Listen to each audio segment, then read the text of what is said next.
मामी हरिहर हरिहर साड़ी पहन के जैसे धामिन सांप हो।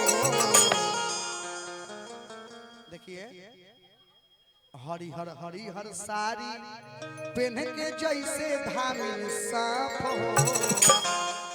आ गलती जदी बात लागी करी हम मामी माफ हो। सुनिए अगर मेरे बात गलती लगे, हरिहर हरिहर सुगवा सांप देखते हैं ना, हरिहर हरिहर साड़ी पहन के जैसे धामिन सांप हो।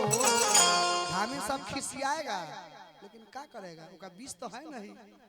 चाचा के खुल जाई, दुल्हा के लड़की के चाचा के देखिए के खुलल। आप लोग देखिए कि उनका क्या खुल गया, किस्मत के लकीर हो मामी के गरी